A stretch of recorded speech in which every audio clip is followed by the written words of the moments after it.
Hello friends, welcome to the SSV officials. आपण PMC साठी practice session सुरू करत आहोत आणि हे सेशन ऑल JEE एक्झामसाठी उपयुक्त असणार आहे. स्टार्ट करूयात या सेशनला. फर्स्ट क्वेश्चन आहे, excess of silica in the clay makes the brittle brick and weak, makes the brick crack and warp on drying, changes the color of the brick from red to yellow, improves impermeability and durability of the bricks. जर brick मध्ये silica content जर जास्त असेल तर काय effect होणार आहे या क्वेश्चन मध्ये सांगायचं आहे. ब्रिक्समध्ये काही इन्ग्रेडियंट्स असतात, त्यामध्ये फर्स्ट इन्ग्रेडियंट आहे सिलिका. सिलिका यूज केलं जातं 50 to 60% यूज केलं जातं to prevent the cracking, shrinkage and warping. Also silica gives the durability and shape. Next जो आहे ॲल्युमिना. बट जेव्हा आपण एक्सेस सिलिका यूज करतो इट डिस्ट्रॉयज द एक्सेस सिलिकामुळे काय होतं, डिस्ट्रॉय द कोहेजन रिड्यूस करतं हे.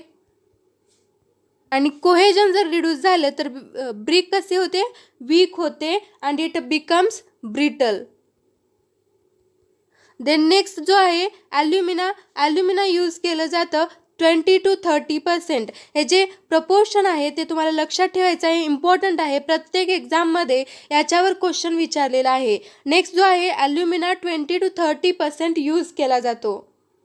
ॲल्युमिना काय करतं, it absorb the water and it gives the plasticity to the brick. Alumina gives plasticity to the bricks. But जेव्हा आपण एक्सेस ॲल्युमिना यूज करतो तेव्हा cracks in a bricks on drying and becomes too hard when burned. काय करतं, dry होत असताना ब्रिकवर crack हे येतात. आणि ज्या क्लेजमध्ये आपण हाय ॲल्युमिना यूज करतो they are very refractory bricks असतात. नेक्स्ट आहे लाईम हे 4 to 5% यूज करतात. It prevent the shrinkage of a bricks and it helps silica in a clay to melt on a drying and hence it bind it. जर lime एक्सेसमध्ये use केलं तर it causes brick to melt and loses its shape. Next जो आहे iron oxide जे use करतो it helps silica and lime to fuse with the each other आणि हे यूज केलं जातं 5 to 6%. देन आहे मॅग्नेशिया आणि हे यूज केलं जातं 1%. मॅग्नेशिया काय करतं, prevent the shrinkage and imparts yellowish tint colour to the brick. जर आपण एक्सेसमध्ये मॅग्नेशिया यूज केलं it lead to decay of a bricks. आपल्या क्वेश्चनमध्ये एक्सेस सिलिका असं म्हणलेलं आहे, याचा करेक्ट आन्सर असणार आहे makes the brick brittle and weak. Next जो आहे brick crack and warp on drying, हे एक्सेस ॲल्युमिनामुळे होणार आहे. And improves impermeability and durability of the brick, हे ऑक्साईड्स ऑफ आयर्न यूज केलं. ऑक्साईड्स ऑफ आयर्न जर यूज केलं तर काय करतं, हे improves the impermeability and durability of the brick. Next question आहे offsets are lateral measurements made with respect to chain lines. हे करेक्ट आन्सर असणार आहे. ऑफसेट्स हे काय असतात, लॅटरल मेजरमेंट असतात मेजर्ड राईट और लेफ्ट ऑफ द चेन लाईनच्या राईटला किंवा लेफ्टला हे यूज केलं जातात आणि इट लोकेट्स द डिटेल्स. याचे 2 टाईप्स पडतात, एक परपेंडिक्युलर ऑफसेट आणि दुसरा आहे ऑब्लिक ऑफसेट. परपेंडिक्युलर ऑफसेटमध्ये राईट अँगल क्रिएट करतो with the chain line and oblique offset at not at a right angles to the chain line. अजून एक क्वेश्चन यामध्ये क्रिएट होतो, offset should be as short as possible. ते as short as possible असायला पाहिजे because error due to measurement of offset or due to incorrect direction of offset increases as a length of offset increases. जसं length of offset increase होईल तसं ते error due to measurement हे increase होतात. त्यामुळे ऑफसेटचे जे डिस्टन्स आहे ते ॲज शॉर्ट ॲज पॉसिबल असलं पाहिजे. ओके, नेक्स्ट क्वेश्चन पाहूयात. In which type of bond is a cavity existing. कोणत्या बॉन्डमध्ये, जे ब्रिक्सचे बॉन्ड असतात त्यामध्ये कोणत्या बॉन्डमध्ये कॅव्हिटी एक्झिस्टिंग असते, तर ब्रिकचे बॉन्डचे जे टाईप्स आहेत त्यामध्ये फर्स्ट आहे stretcher bond. See the picture in which all the bricks are laid in a stretcher on the face of the walls. So it is called as the stretcher bond. Stretcher म्हणजे जी length of brick आहे, ब्रिकची जी length आहे ती face of the वॉलला काय असते, parallel असते, त्याला stretcher म्हणलं जातं. आणि ज्या प्रत्येक कोर्समध्ये जर स्ट्रेचर ब्रिक्स ही लेड केलेली आहे त्याला स्ट्रेचर बॉन्ड असं म्हणलं जातं. स्ट्रेचर बॉन्डमध्ये to break the alignment in a stretcher bond half bats use केले जातात. हाफ बॅट्स यूज केले जातात in each alternate course. Next जो बॉन्ड आहे हिडर बॉन्ड. यामध्ये ब्रिक्स जे लेड केले जातात प्रत्येक कोर्समध्ये ते हिडर ब्रिक्स हे लेड केले जातात. Header means length of bricks laid perpendicular to the face of the wall is called as header. हा स्मॉलर जो पोर्शन असतो ब्रिक्सचा त्याला हिडर बॉन्ड असं हिडर म्हणतात. आणि प्रत्येक कोर्समध्ये जर आपण हिडर प्लेस केले तर त्याला हिडर बॉन्ड असे म्हणले जाते. यामध्ये अलाइनमेंट ब्रेक करण्यासाठी 3/4 बॅट हे यूज केलं जातं. 3/4 बॅट हिडर बॉन्डमध्ये यूज केलं जातं in each alternate courses. Then next जो आहे bond English bond. English bond यामध्ये one course is a stretcher. हा स्ट्रेचरचा कोर्स आहे and another course is header. Means alternate courses of a stretcher and header. Queen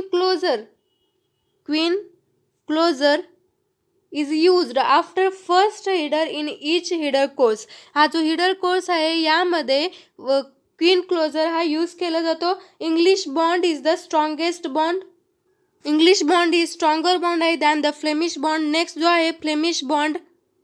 यामध्ये each course consist stretcher and header. आणि Flemish bond is aesthetically pleasant than English bond. But English bond हे काय असतं, stronger than the Flemish bond. Flemish बॉन्डला requires the skilled masonry works. आणि Flemish bond is more economical than English bond. Next जो आहे rat trap bond. Rat trap bond is a type of bond in which bricks are laid vertical. यामध्ये bricks जे laid केले जातात हे तुम्हाला दिसत असेल व्हर्टिकली प्लेस केला आहे in a direction so as to create a cavity within the bricks. आणि या ब्रिक्समध्ये अशी कॅव्हिटी ही सोडलेली असते, त्याला रॅट ट्रॅप बॉन्ड म्हणलं जातं. क्वेश्चन असा आहे कॅव्हिटी एक्झिस्टिंग आताच पाहिलेलं आहे. Rat trap bond is the correct answer. Okay, next question पाहूयात. What is the moment of inertia of a ring of mass m and radius r about a tangent to the circle of the ring? Moment of inertia असते m r square. यामध्ये आपण mass ही concept use करतो. Then parallel axis थेरमनुसार I AB is equal to IG plus m r square असे दोन concept आहेत. It's about the centroidal axis आहे आणि हे पॅरलल ॲक्सिस थेरमनुसार इक्वेशन आहे. रिंगमध्ये ॲक्सिस ऑफ रोटेशन जर परपेंडिक्युलर टू इट्स प्लॅन असेल आणि थ्रू इट्स सेंटर आपल्याला मुवमेंट ऑफ इनर्शिया काढायचा असेल तर movement of inertia is equal to m r square असतं. आणि जर अबाउट द डायमीटर विचारलेला असेल तर 1/2 ऑफ m r स्क्वेअर आहे. आणि आपल्याला काढायचं आहे axis tangent to the ring. तर आपल्याला पॅरलल ॲक्सिस थेरम हे यूज करावं लागणार आहे.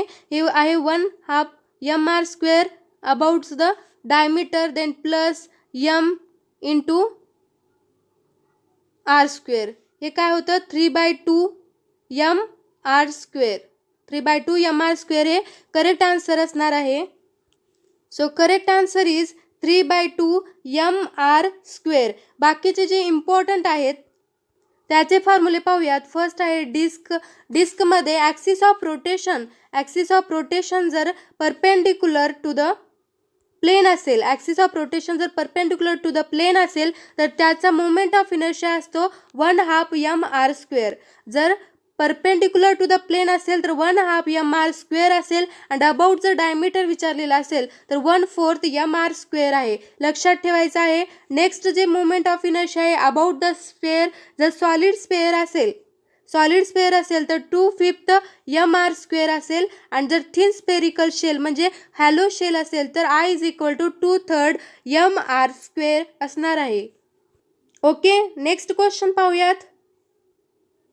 इनोस्कोप speed is Inoscope is used to determine running speed, spot speed, travel time and average speed. जी इनोस्कोप आहे, enoscope method is used to spot speed. हे त्याचं करेक्ट आन्सर असणार आहे. ते स्पॉट स्पीड काय आहे?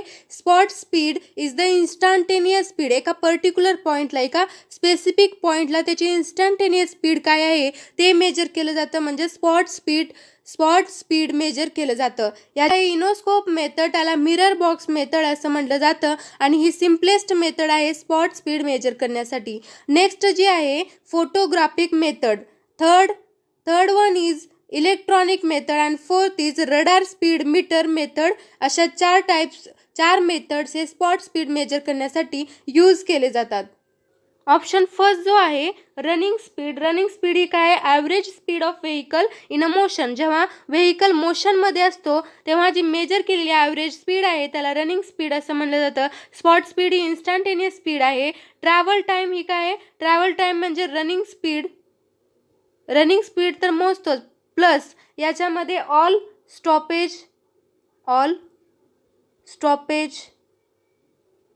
And delay. All stoppage and delay यामध्ये इन्क्लूड केलं जातं, त्यालाच ट्रॅव्हल टाईम किंवा जर्नी टाईम असं म्हणलं जातं. ॲव्हरेज स्पीड म्हणजेच मीन टाईम असतो, मीन स्पीड असतो. अशाच क्वेश्चनसाठी चॅनलला सबस्क्राईब करा. थँक्यू.